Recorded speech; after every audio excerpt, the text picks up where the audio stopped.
Hello friends, today we are going to discuss about how the calcium level is regulated inside our body. So let's get started. To regulate the calcium level, three organ and three hormone will participate actively. So let's discuss about the organ that participate. First one is the bone, second one is the GIT, gastrointestinal tract, and the last one is the kidney. These three organs are actively participate in regulation of the calcium level. Now the three hormones, the first one is the parathyroid hormone, then the calcitonin, and the last one is vitamin D. We are going to discuss the hormone one by one, starting with the parathyroid hormone. Now parathyroid hormone is going to get secreted by parathyroid gland, and as I told you in our thyroid lecture, the parathyroid gland is basically situated on the posterior aspect of the thyroid gland. If you see the thyroid gland from the posterior aspect, there are four yellow swelling. You can see in this diagram there are four yellow swelling is present. These four yellow swelling are the parathyroid gland. So basically there are four glands situated behind the thyroid gland, and if you make a cross section in this gland and put it under the microscope and see in histological structure, the parathyroid gland will be look like this. So this one is the structure of the parathyroid gland. It has a two type of cell. One is the violet colored, another one is this one pink color. The violet color cell is the chief cell. That cell will secrete the parathyroid hormone. And the oxyphil cell, what oxyphil cell will secrete, it is not certain yet. Now the normal level of the parathyroid hormone is about 10 to 55 picogram per ml, and the half life is about 10 minutes. I show you both the thing in same slide so you can easily remember that 10 minute is the half life and 10 picogram is the normal level. Now sometimes one comment will ask that does parathyroid hormone is essential for life, yes or no? So the answer would be yes, parathyroid hormone is essential for life. And why it will essential for life? The answer is like that parathyroid hormone will ultimately increase the calcium level. So in absence of the parathyroid hormone, it will lead to severe hypocalcemia, and we already learned hypocalcemia. Whenever there is a severe hypocalcemia, if the calcium level will decrease less than 6 milligram per deciliter, it going to cause the laryngeal spasm, and that condition is very fatal. Now from this very slide, one more comment is already asked in April 2003. That comment is deficiency of the parathyroid hormone leads to tetany. The answer is simple. Parathyroid hormone is going to increase the calcium level, and deficiency of the calcium level leads to decrease calcium level. The deficiency of parathyroid hormone will lead to decrease calcium level. Tetany will occur when the blood calcium falls to about 6 to 7 milligram per deciliter.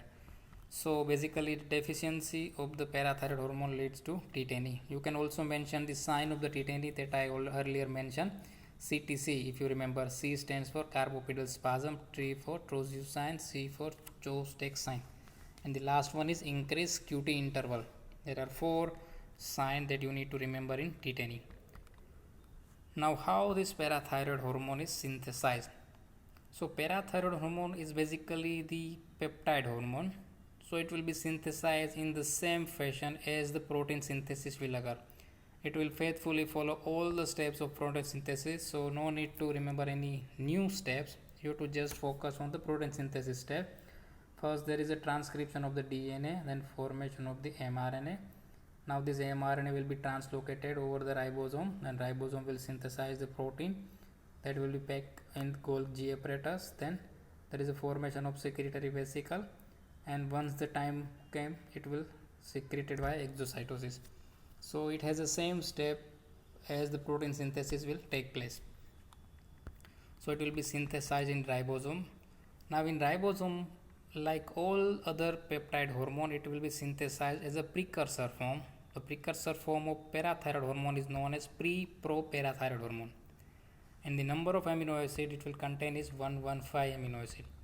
Now this pro-parathyroid hormone will eventually go to the endoplasmic reticulum, and inside this endoplasmic reticulum there is a cleavage of the leader sequence, and it will converted into the pro-PTH, pro-parathyroid hormone, and the number of amino acid that will contain is 90 amino acid, and eventually it will go into the Golgi apparatus. Now inside the Golgi apparatus it will be stored in the secretory vesicle, the parathyroid hormone, and it is a 84 amino acid sequence, and it will be stored in the secretory vesicle, and when the time needed it will be released.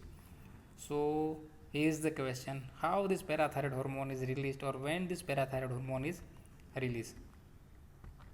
So let me show you one diagram of the chief cell that is going to eventually secrete the parathyroid hormone. This one is the chief cell. This portion is the nucleus of the chief cell. This is the cell membrane of the chief cell. Over the cell membrane you can see there is a CASR. This is the calcium sensing receptor, and from the diagram you can easily understand this one is the G protein couple receptor. So this calcium sensing receptor, once it is bind with the calcium, it will activate this G protein couple receptor, and the system that is activated is GQ system. Now here's the thing, most of the time whenever the GQ system is activated it will eventually stimulate the cell, while in this case stimulation of GQ system will down signaling the pathway, and it will repress the expression of parathyroid hormone gene. So whenever the calcium bind with this CASR, the parathyroid hormone gene expression will be depressed or repressed, and decrease synthesis and decrease release of the parathyroid hormone. This is the steps that we have already discussed in our previous slide, pre-pro-parathyroid hormone, then pro-parathyroid hormone, then PTH, and eventually it will be secreted by exocytosis. So how this parathyroid hormone release? So you have to write it down like that. Calcium sensing receptor is present over the parathyroid cell membrane. It will detect the extracellular fluid calcium level. The CASR is the G protein couple receptor, and it will activate the GQ system. Now mostly whenever the GQ system is activated, it stimulate the secretion of the cell, or it will be increase the function of the cell. While in case of parathyroid hormone or parathyroid gland, in GQ system activation will inhibit the parathyroid hormone secretion. Now I would like to highlight one more thing in this slide, that this calcium sensing receptor is not only present over the parathyroid gland chief cell. This calcium sensing receptor will also present, write it down, parafollicular C cell of the thyroid gland that will eventually secrete the calcitonin, renal tubule, and over the brain. So remember that this calcium sensing receptor will be present over the 4 locations. One is the chief cell of the PTH gland, second one is the C cell of the thyroid gland, then renal tubule and brain. So normally when the calcium acting through this receptor, it will inhibit the parathyroid hormone secretion. Right? So automatically when the calcium level is low outside, this inhibition will be relieved and parathyroid hormone secretion will be increased. So the calcium level and parathyroid hormone secretion are inversely related. Whenever more calcium outside, less parathyroid hormone secretion, less calcium outside, more parathyroid hormone secretion. Right? Now how to write it down, the release of the calcium, starting with the first, extracellular fluid calcium will be detected by the calcium sensing receptor that is present over the parathyroid cell. Now this calcium sensing receptor is G protein couple receptor, and it will activate the GQ system, and eventually it will decrease it. Now whenever there is more amount of calcium outside, there are more amount of calcium in the extracellular fluid, it will eventually activate the GQ system. And you already know from our receptor signaling lecture, whenever the GQ system is activated, it will eventually increase the IP3 DAG system. It will increase the formation of IP3 and DAG. Now that IP3 and DAG is eventually repress the parathyroid hormone secretion. How? By binding of the calcium to the CASR will repress the parathyroid hormone gene expression and eventually the secretion. So let me give you some figure. 0.2 milliequivalent per liter drop on the blood calcium level. If the calcium level will drop up to 0.2 milliequivalent per liter, the parathyroid hormone level will increase from basal to the maximum. Now the effect of the parathyroid hormone. Now, as we already know, there are three organs that is actively participate in calcium homeostasis. All these three organs have somehow related with the effect of the parathyroid hormone. So, starting with the bone, parathyroid hormone will increase the bone resorption. Then it will mobilize by increasing in the bone resorption, bone get resorbed and inorganic portion of the bone will get dissolved and mobilize the calcium and phosphate from the bone. Alright.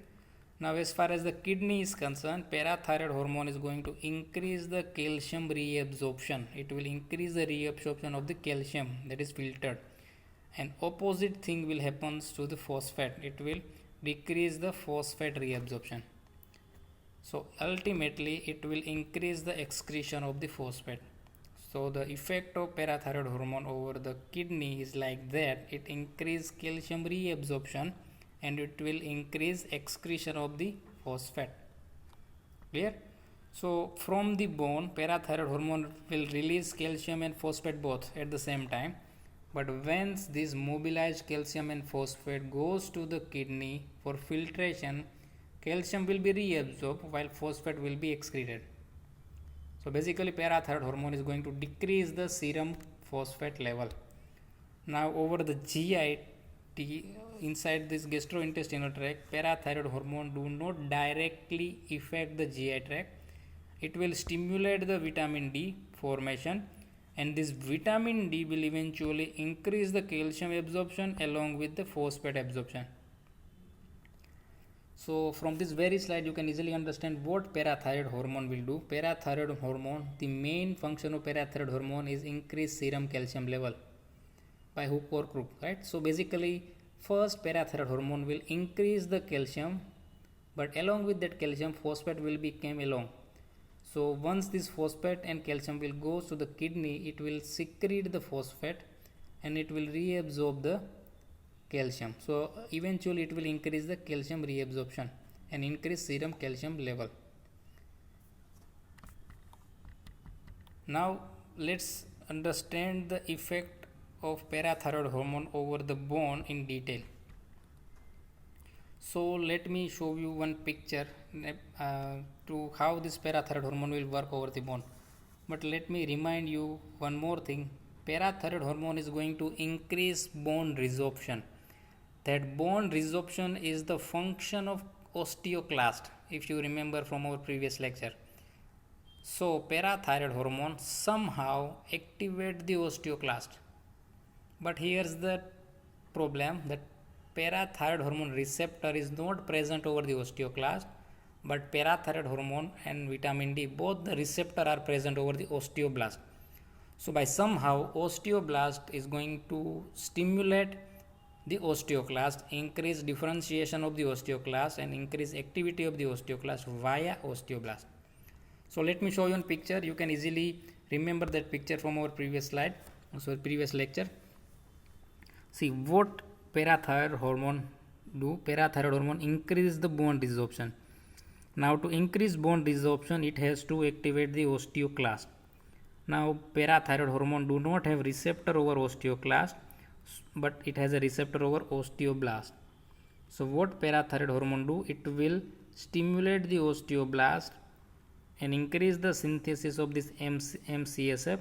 This MCSF and this Rankel ligand, it will bind with this rank that is present over the monocyte. This pre-osteoclast are actually the monocyte, and once this rank will bind with the Rankel will bind with the rank, and MCSF will bind with the CSF1R receptor.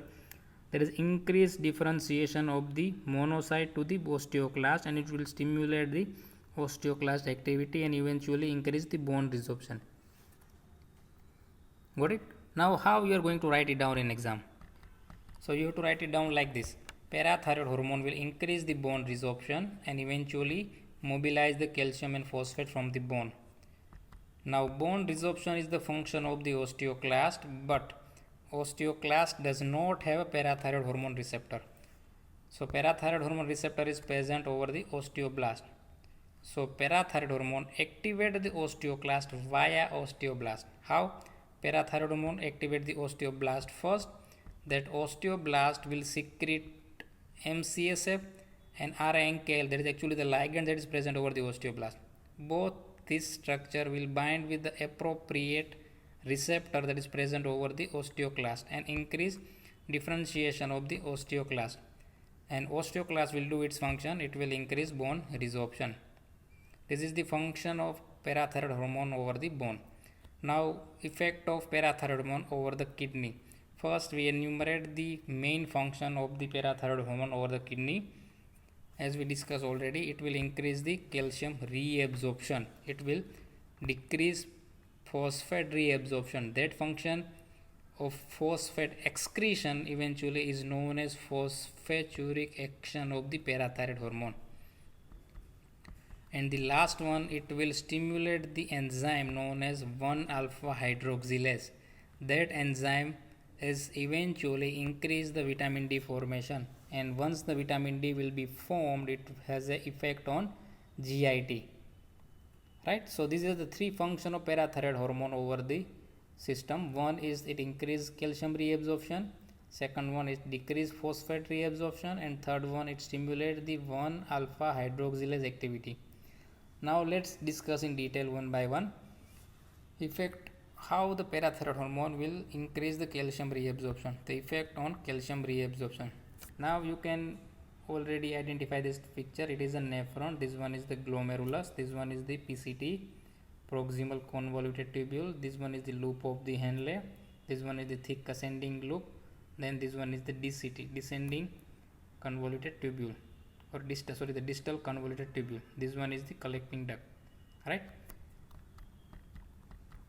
Now once the calcium will be released from the bone, mostly 99% of the calcium will be filtered from the glomerulus. Out of that, 60% will be reabsorbed at the level of PCT, proximal convoluted tubule.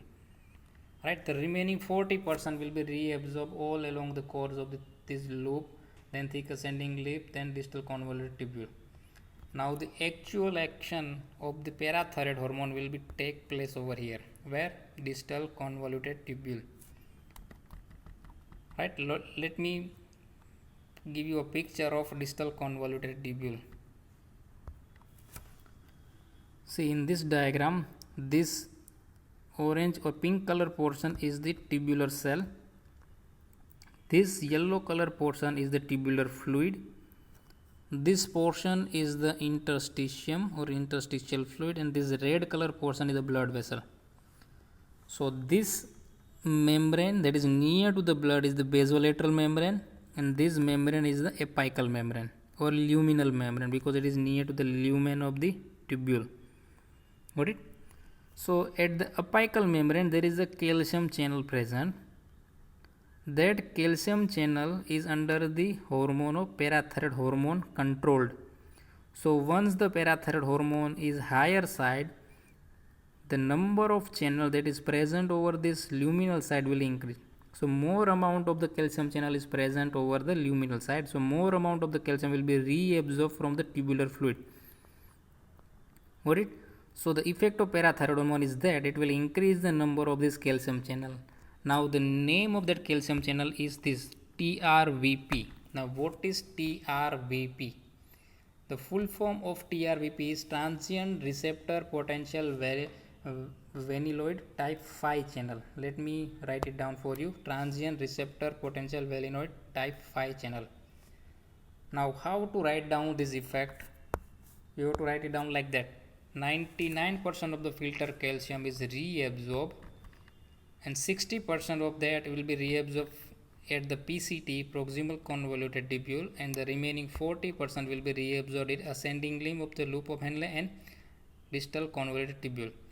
Now the reabsorption at DCT level, it depends on the TRPV5 channel. That TRPV5 channel that expression of that channel will be regulated by parathyroid hormone. Got it? Now the effect of parathyroid hormone on phosphate reabsorption. Now 90% of the filtered phosphate will be reabsorbed mostly at the PCT, and the effect of parathyroid hormone is to decrease that reabsorption. Now how this phosphate reabsorption will take place? That phosphate reabsorption at the PCT will be take place by two sodium dependent transport channel, by two sodium dependent phosphate co-transporter. One is sodium phosphate 2A and another one is sodium phosphate 2C. So you might be thinking, where is the B, right? That B is present over the GIT that we are discussing in our vitamin D topic. So remember that 1 and C, sodium phosphate 2, 1 and C is present over the kidney, and sodium phosphate 2B is present over the GIT, right? So parathyroid hormone is basically reduce the phosphate reabsorption, but how it will reduce the reabsorption? It will inhibit one of these two channel. Which channel is inhibited? The first one, sodium phosphate 2A, is powerfully inhibited by the parathyroid hormone. What parathyroid hormone do? It will internalize the channel and it will degrade the channel. By these two mechanism, it will inhibit the phosphate reabsorption, and eventually there is a decrease parathyroid hormone, the decrease in phosphate reabsorption, and it will increase the phosphate secretion inside the urine, and that action is known as phosphatiuric action of the parathyroid hormone. Got it? This is all about the effect of parathyroid hormone over the kidney. Now let's discuss the effect of parathyroid hormone over the intestine. The effect of intestine on the parathyroid hormone is indirect. So basically parathyroid hormone will increase the calcium and phosphate absorption from the GIT, but this action is indirect via vitamin D. Now how this vitamin D will increase the phosphate and calcium absorption, that we discuss under the vitamin D section. So don't worry, we are not going to skip that portion. So here the summary of the action of parathyroid hormone. Follow my leads. Whenever there is a decreased plasma calcium level, parathyroid gland will increase the parathyroid hormone secretion, and this parathyroid hormone has an effect on bone. It will increase the reabsorption and increase the release of calcium inside the plasma. Over the kidney, it will increase the calcium reabsorption, so decrease the excretion and increase formation of the vitamin D.